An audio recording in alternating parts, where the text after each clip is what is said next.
What's good, everybody? It's the Big Hoagie here. In today's video, I am following up my chord progression video. That means I'm showing you all the components and how I create full melodies.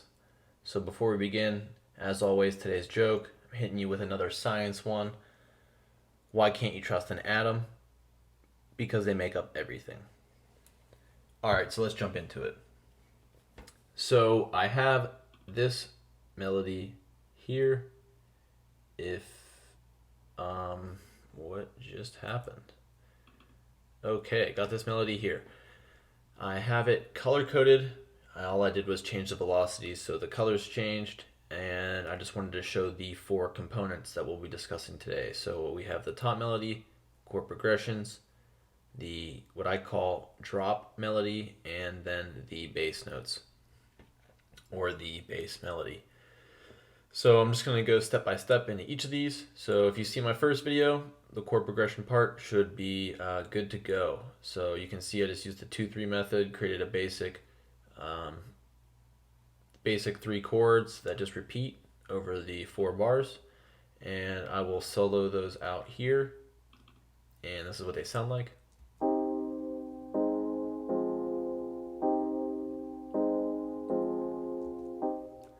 Okay. So I am at a 160 BPMs, and I am working in C minor. So just keep that in mind. So that is the basic chord progression.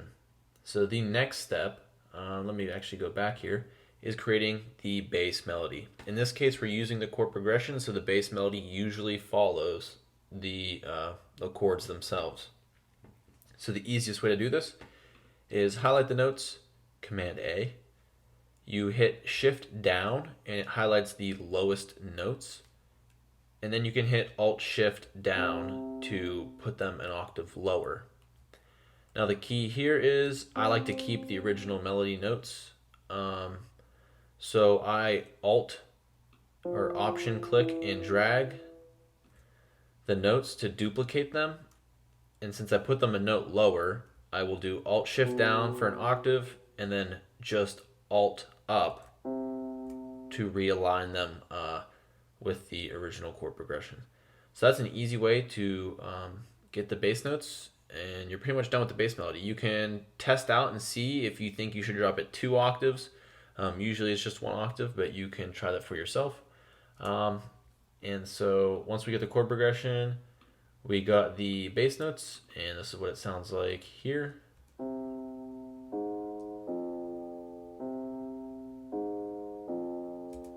So you can see it sounds exactly the same as the chord progression.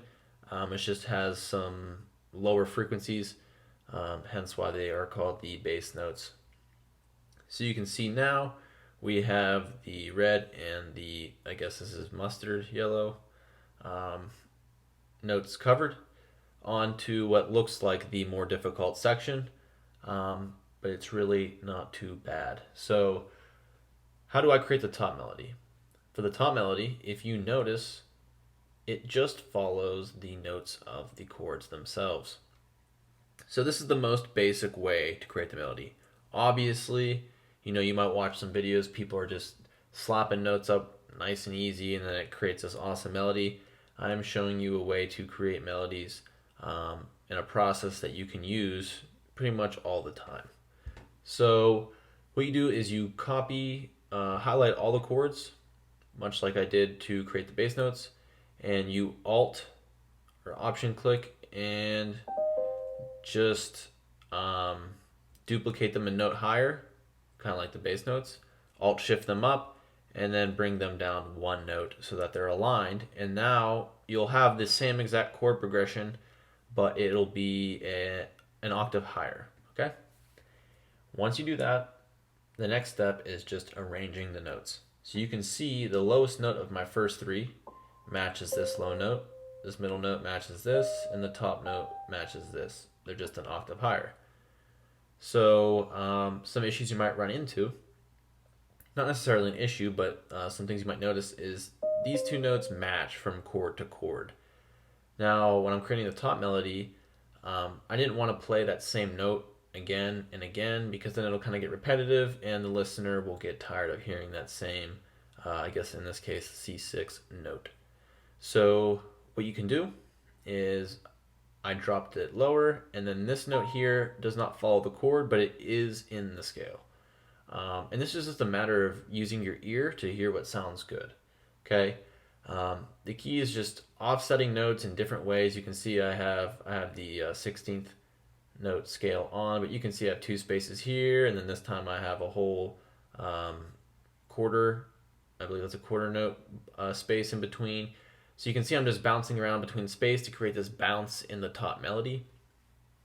Now, when I make my top melodies, one thing you can also notice is I kind of ride the chord progression. So the chord progression is going a chord, a lower chord, and then a lower chord. I'm kind of going down with the top melody. Yes, I have a bounce up, but then I kind of come back down again.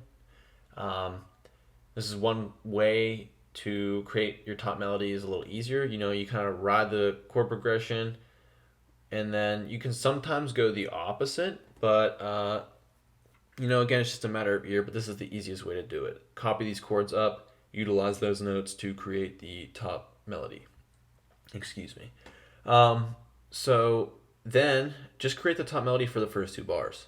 Then you're going to copy these over, and voila, just make some changes to create a different sound. In this case, if you look at these notes and these notes, they are the same as these notes here, except they're an octave higher.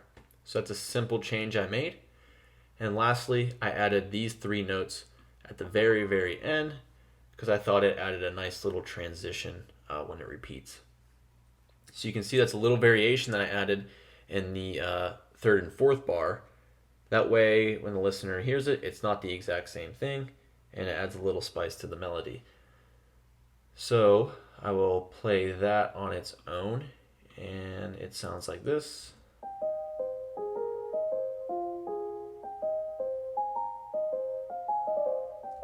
Okay, pretty basic.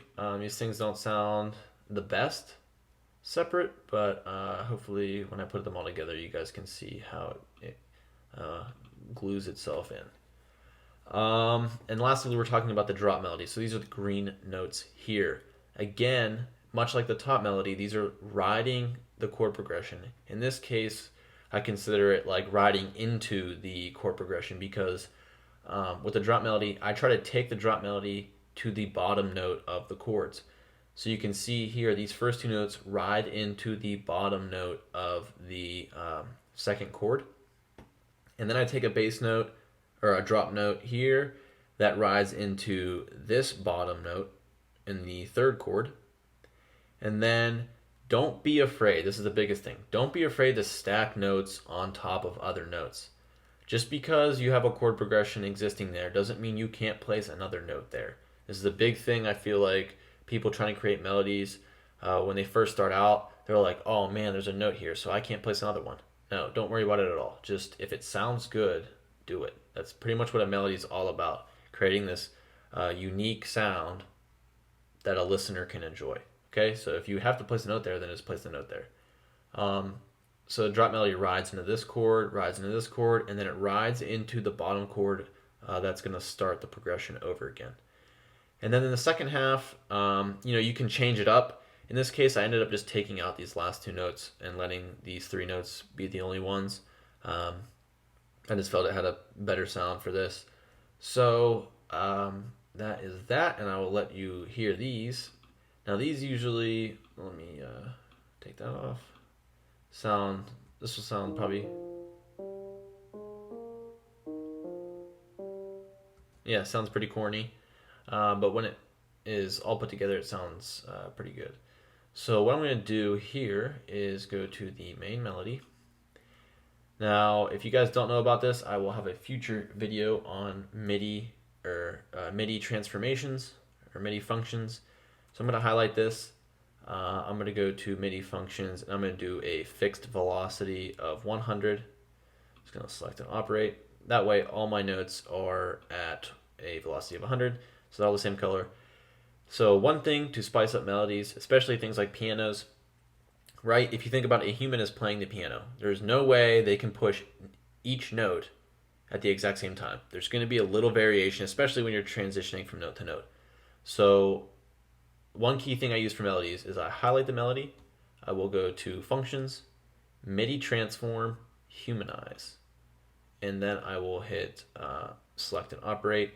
In this case, I already selected them, so I could have pushed Operate only, but we'll select and Operate, and you can see it randomizes the velocity and it offsets notes. So if you've ever watched a FL Studio user, when they're like hit Alt R and Alt S to strum and randomize velocity, that's what the humanize function does in Logic, and it's amazing. It's, I think, easier, and I think it's better because you can see here it's just quickly randomize everything, and the offset adds that nice human touch as if it's playing notes and they're not hitting on the grid every single time. They're not a robot. So this is what the full melody sounds like. I am using the detune piano that I created in one of my previous videos on how to create new instruments. So this is what it sounds like, and here we go.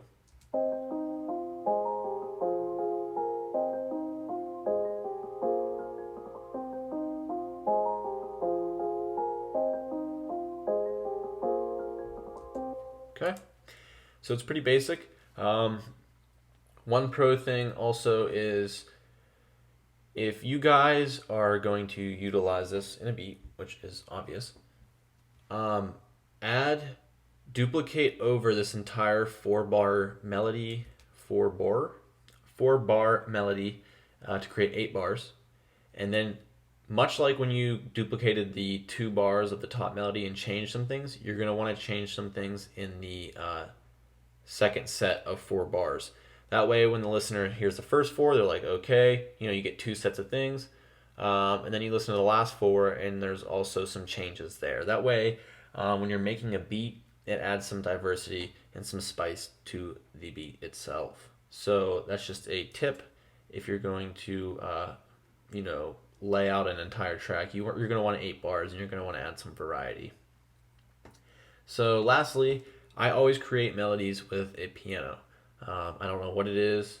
I think this is true for a lot of people, but a piano just seems to add a easier sense of music. I don't know why, but so once you create the melody, if you use a piano, cool, then you can switch the sound. So shout out Sculpture. I'm a big fan of the Sculpture plugin in Logic.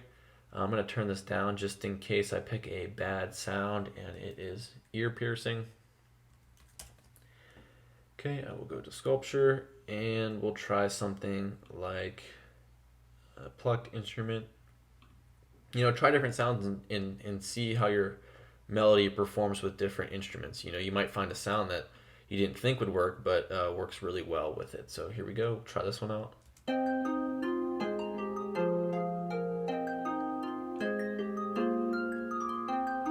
Okay, not bad.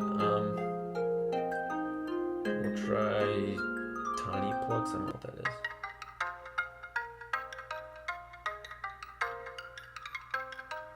Yeah.